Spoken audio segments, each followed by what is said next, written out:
the god of... Ah, you finally arrived. There's no time to spare, so we'll begin with our first lesson. Wait, hold on. There's something we need to clear up first. Otherwise, it'll keep bugging us. So that's still on your mind, huh? Maybe you're the ones who can't let things go. Don't worry, there's a time and place for exacting vengeance. Besides, I'm not in the mood for any right now. Best save it for later. You need to be in the right mood for vengeance. I already have a long list of vengeance to exact. Even if I wanted to begin now, I'd have to start in the right order. Who knows how long it will be before I get to you? Well, if you have so much to take care of, wouldn't it just be easier to give us a clean slate? Absolutely not. Stealing my targets, calling me a ruthless ruler, and suspecting my uncle. All worthy of vengeance in my eyes. But you needn't worry, at least not whilst we're investigating this matter. I'm sure you're familiar with the phrase, a man of moral integrity fears no slanderous attack. If Uncle Schubert didn't commit any wrongdoing, then any such investigation will prove fruitless. But if he did commit a wrongful act, then he should bear the full punishment. I'm sure you understand. Good. Now, there are two key points that aristocrats attach great importance to: your manner of speech and your bearing. Let's begin with your manner of speech. Aristocrats have a very unique way of carrying conversation, even with mundane daily topics. Oh, Paimon's already learned some unique conversation. Mark my words, vengeance will be mine! Not even close. And besides, it sounds strange. Hey! Paimon learned it from you! And didn't you say not to call others strange? It seems you don't respect the rules of your own clan. No, I've no need to trouble myself with such frivolous formalities. Here, allow me to demonstrate. For example, when greeting a friend, you could say, "As the morning dew greets the coming dawn, so do I greet you, my dear friend." As the morning dew does what now? However, such a phrase may only be used during the morning hours. Also, the party with whom you're speaking must be of approximately the same status as you. Morning dew is not uncommon, so it expresses that friendship should not be measured by value, yet also suggests that friendship between aristocrats is pure like water. Oh, no. You must be prudent with your words. Calling someone a good friend could easily offend them. But didn't you just say my dear friend in your example? Paimon's confused. Yes, I did. But you must know in the Lawrence family, dear friend is a set phrase that can only be used towards certain friends with whom one is acquainted, but not particularly close. It sounds much more pleasant to call an acquaintance a dear friend. So another thing to remember, aristocrats are concerned with face and being polite. However, if you were to use dear friend to address an intimate friend, the recipient would think that you were deliberately trying to estrange them. This is only the first step in making a greeting. After addressing one another, you then exchange courtesies. Wait! This is all too abstract. Perhaps it would be better if you gave some real-life demonstrations. Ah, very well. Come with me. We'll choose some bystanders to converse with. The folks all here are all so wise. May the god of Adam you. Oh, you're Eula of the Lawrence clan, right? This can't be good. You there, lowly laborer. You stand in the presence of a member of the illustrious Lawrence clan. I have words for you. Please acknowledge the glory bestowed upon thee by the nobility... what comes next? Oh, right. By solemnly kneeling to the ground with utmost sincerity. Huh? I can't make heads or tails of anything you're saying. Hold on. What did they always teach me? Whenever a dispute arises, protection of your family's prestige and dignity always takes precedence. Got it. As a lowly commoner, you shall maintain absolute reverence when speaking with those under which you so graciously toil. How dare you speak in such a manner? Is everyone from the Lawrence clan so strange? The days of the Lawrence clan's tyranny have long passed. I don't care what you're trying to do, just beat it. Like I said, I don't care what you're doing. I have nothing to say to any member of the Lawrence clan. And here's a word of advice. I wouldn't be caught dead walking too closely with any one of their like in Mondstadt. If that's all, I'll be going. I'm afraid I won't be able to control myself if we talk any longer. Hey! Don't leave! Halt! Mark my words, vengeance will be mine! Wow, the Lawrence name really does carry a terrible reputation. Never mind him. I could have predicted as much. Let's find someone else.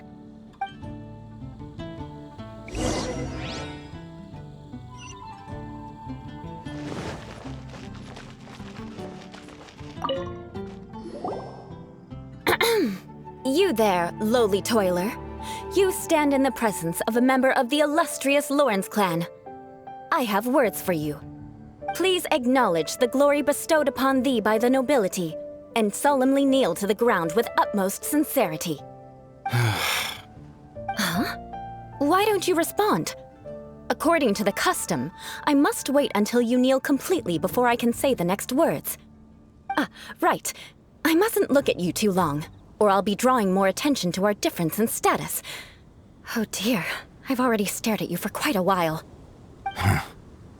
Fine.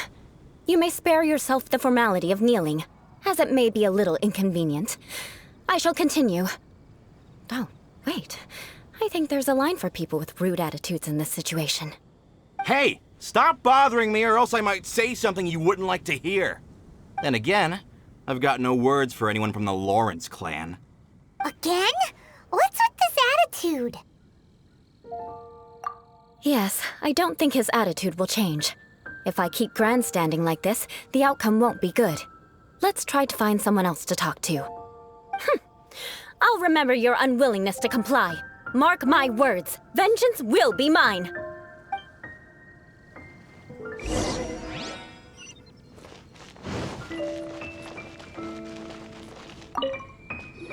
You there, lowly worker.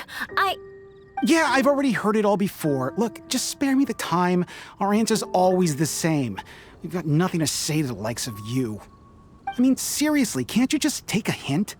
Please calm down. We don't want to cause any trouble. I know she's a Knight of Favonius, and that the Knights wouldn't misplace their trust, but the name Lawrence carries too much weight with it. Even to this very day, the descendants of the Lawrence clan are still scheming to reclaim Mondstadt and reinstate their aristocratic rule. And if that wasn't enough, here you are purposefully using their awkward way of speaking just to put on an act? Don't you care for the feelings of us ordinary folk? You have a point. But mark my words, this transgression will not go unnoticed. Huh? You want to fight? Listen here, I may be no match for you, but I'll be sure to lodge a complaint with the Knights of Favonius. I'm sorry, but I want her to understand that I'm serious. Listen here, if you don't want things to get more unpleasant, then you'd better just stop. Forget it. There's no point in quarreling any further. Let's go.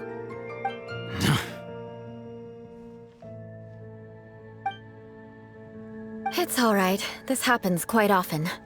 Let's find someone else to talk to. Paimon thinks we've seen enough now. Let's just stop. Actually, Paimon thinks we should apologize for asking you to demonstrate for us. We had no idea the feelings between the Lawrence clan and the people of Mondstadt were so bitter. What can we do? The Lawrence name is already a dirty word among every household in Mondstadt. Even 3-year-olds know the story. I see this kind of attitude all the time. Don't worry. What with me being a Knight of Favonius, they're usually willing to speak a few words with me. Perhaps my aristocratic manner of speech provoked them today. Believe me, it's not a big issue. So this is the way things are normally for you? There's no need for them to direct their anger at you personally. That's the way things are. Perhaps it's just fate for those who have made mistakes. Accepting punishment is only fair, right? But when your family has committed atrocities, I'm afraid there's no easy path to reconciliation. As memories are carried in the city breeze, the faults of such grievances are passed from one generation to the next. It is now my turn to bear this burden. At least I have a means of living a relatively normal life compared to the elders of my family. I have nothing to be discontented about. Yeah, why were you so willing to try and demonstrate for us? Oh, that reminds me. That last person will not escape my vengeance either. Let's leave it at that. Just think of it as something I like to do. But unfortunately, you probably didn't learn much from those conversations. It seems we have no other choice but to find more people to talk to. No need! Besides, the Traveler's pretty sharp, and nothing gets in our way on an adventure. Paimon thinks we got the gist of it now. Right? Right? We'll just have to roll with it for now. Let's just keep Eula from getting anyone else riled up. Well then, I'm glad you learned something. You're already halfway toward mastering aristocratic conduct. A proper manner of speech is more aesthetic than anything else. It stems from their taste for refinement. But we must also practice your bearing. I have a very effective way of training for this. Come with me to Dragonspine.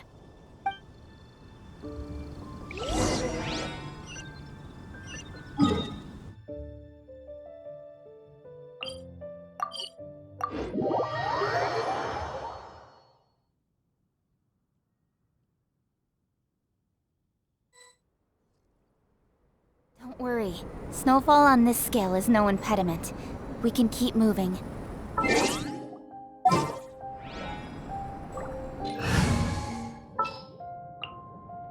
Let's go.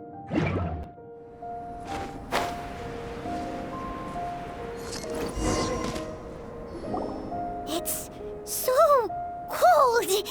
Does aristocrat training really need to be done here? If you wish to truly achieve the dignified conduct of an aristocrat, you must learn to remain composed and elegant even amidst harsh conditions. For example, you can see that part of the path up ahead is quite difficult to traverse. But a well-trained aristocrat would not only effortlessly proceed forward, but do so without a stain on their garment and their elegance fully intact. Paimon thinks we've left the realm of aristocrats and entered the realm of adventuring. Compared to what we've already seen, this should be a piece of cake. Uh-huh. This is where you can finally apply some of your adventuring knowledge. You look pretty confident this time. All right, let's get started. Remember, you must be graceful and elegant. Don't get knocked or launched into the air. That would be most unsightly.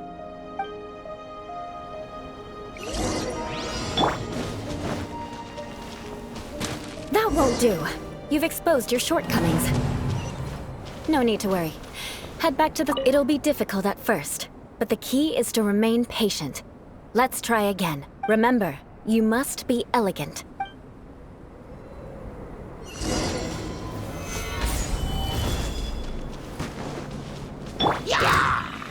With sword comes shadow.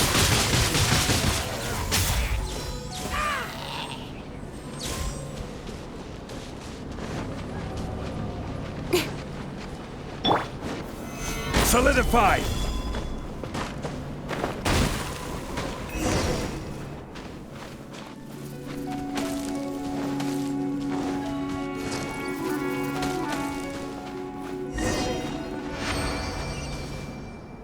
Not bad. A lot better than I had anticipated, at least. Paimon almost didn't make it through. Whew. Good thing we didn't get stuck. So, are we aristocrats now? Don't flatter yourselves. We've only just begun. This scenario was relatively simple. In the face of a real battle, one would seldom have a chance to stop and evaluate the situation. There's a ley line monolith just up ahead that will attract nearby monsters. True elegance is the ability to calmly yet swiftly make decisions in the heat of battle. My family set only the highest expectations for me, even as a child.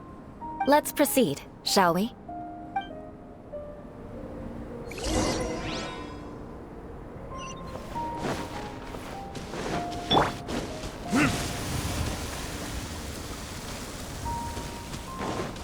This is the ley line monolith.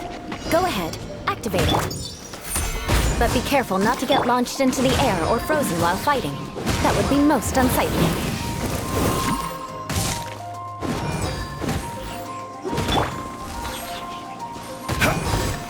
Gather!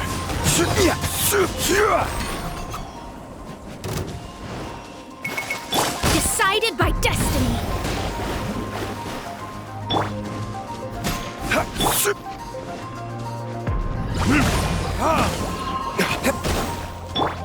Don't blink! This is order. Gather! Nowhere to hide.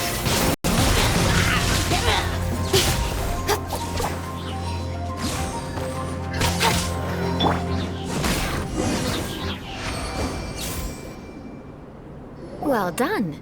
Your performance was most impressive. And you managed to remain calm even in these grueling dragon spine surroundings. I'm starting to wonder if even I could have done the same. Given such an outstanding performance, it seems there is little left for me to teach you. Like Paimon said, adventuring is our specialty. So, that's it for our training, right? Then let's get out of Dragonspine before Paimon turns into a popsicle. Hold on. I was commending the Traveler's performance just now. You, on the other hand, seem to have made no progress at all. What? You mean Paimon was also part of the training? Yes, of course. You were frantically flying and dashing about throughout the entire thing. Not an elegant sight at all. Did you even listen to anything I was trying to teach you?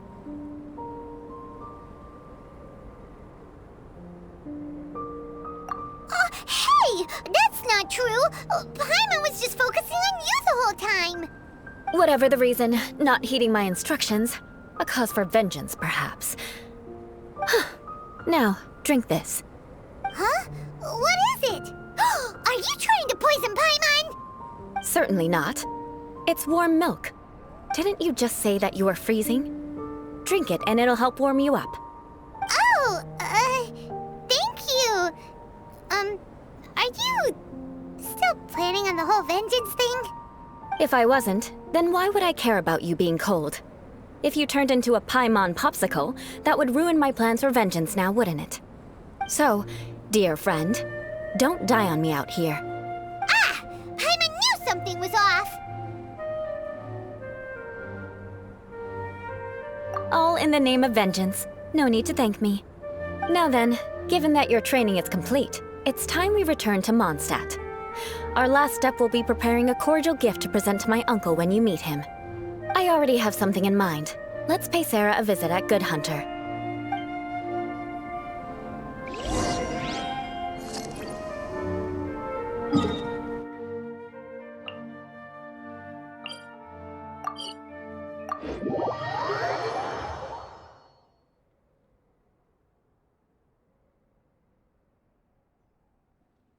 Listen, as long as you stick to your own path, it doesn't matter what Mother Nature throws at you.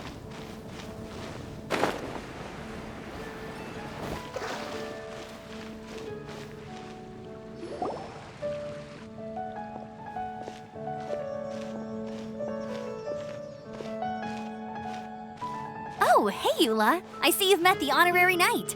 We meet again, Amber! Seems we're just bound to run into you these days. Well, I just got back and was thinking about grabbing a bite at Good Hunter. But now that you're here, why don't we all eat together? Very well. It's been some time since we've last shared a meal together. Come, take a seat. We can discuss my uncle's gift while we eat. Yes?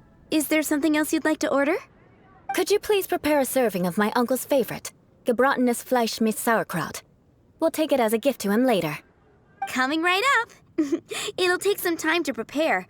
I'll have it here at the counter once it's ready. Hold on a moment. Is this satisfying salad also something that Amber ordered? No, she didn't order it. But because she didn't order any vegetables, I thought I'd throw in a salad on the house. You know, to contrast all the meat dishes. So, we clearly didn't order this, yet you prepared it without authorization. Mark my words, this transgression will not go unnoticed. You're gonna take revenge on her for giving us a free salad? You should know me by now. That's the kind of villainous character I am. Well then, please wait a moment while I get the dish for your uncle started. Delicious unauthorized delicacies. Sarah will pay for this. Why would you choose gebratenes Fleisch mit Sauerkraut as a gift for your uncle? Hyman's never even heard that dish before. This dish isn't actually on Good Hunter's menu. Only long-standing patrons such as my uncle would know about the dish. The old aristocrat seemed to take a liking to it. Because of the sour flavor of the sauerkraut, not too many people are fond of it these days. I guess it's become less popular over time. Eula treated me to the dish once, and I couldn't even finish a bite. I've nicknamed it gebratenes Fleisch mit Vengeance ever since. Ugh. I never expected us to have such completely different tastes in food. If I weren't in such a good mood, I'd say that constitutes grounds for transgression. Of course not. It's hard to find someone in Mondstadt that attracts contempt as much as she does. It's fine when you're just joking between us, but I'm afraid our honorary knight might misunderstand you. Eula's always talking about vengeance, but that's just how she is. It's nothing you should take too seriously. But I am serious, and I'll remember every transgression committed against me. Ugh, it's no wonder so many people dislike you. Hyman's starting to realize that Eula is actually a very good person. There's no need to be so awkward when you want to say something nice. Listen, you've never been labeled as a social pariah, have you? Well, no? So that's why you wouldn't understand how hard it is for a bad person to try to be good. It's impossible for me, and I have no intention of acting like a good person. All right, no need to look so sullen. I'm just kidding. Come on, let's eat. The food is getting cold.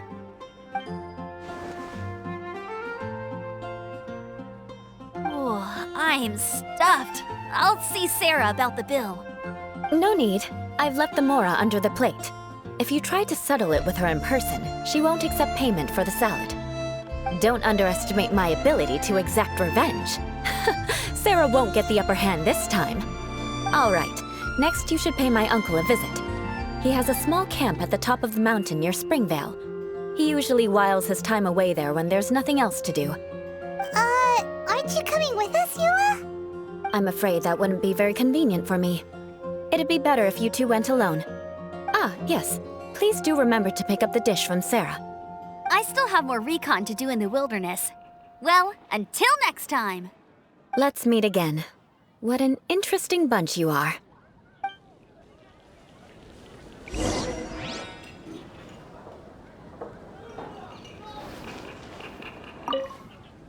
Here, the gebratenes Fleisch mit Sauerkraut is ready to go. Be sure to eat it while it's hot, otherwise the flavor will be spoiled. And by the way, don't worry too much when Eula says strange things. She's actually a very good person. Hyman's been meaning to ask. No one could stand the sight of Eula when she was trying to speak with the others in Mondstadt earlier. But she seemed to get along fine with you and Amber just now. What's up with that? The people of Mondstadt don't take kindly to anyone bearing the Lawrence name. They are unable to see past her family, therefore they don't actually see Eula for herself. So no matter what Eula tries to do, it's seen as a wrongdoing. It essentially strips the meaning of anything she tries to accomplish.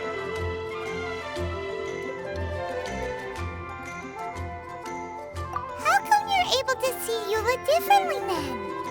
Well, when she joined the Knights of Favonius, it caused quite an uproar. Many people signed a petition demanding that the Knights reverse their decision. At the same time, numerous members of the Lawrence clan crowded the entrance of the Knights of Favonius headquarters, clamoring for Eula to give an explanation. Whoa! So both sides were unhappy. That's right. So you can imagine how determined Eula must have been under such circumstances.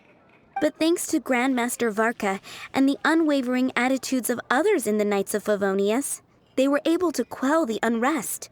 Tensions still remain beneath the surface, I'm afraid. In the eyes of the people, she's a stain on the Knights of Favonius, and in the eyes of the Lawrence clan, she's a disgrace to her family. But she simply fulfills her duty as a knight, silently helping one person after another, myself included. People like Eula should be approached with care and understanding. She could stand to be treated a little more fairly.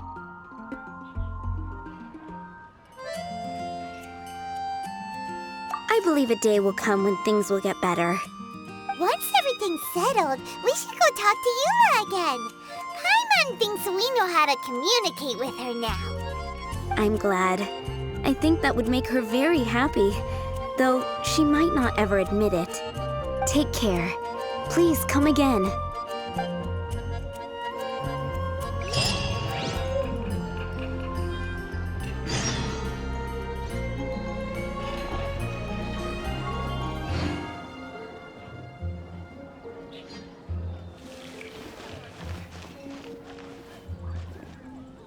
Haven't you heard? Star Snatchers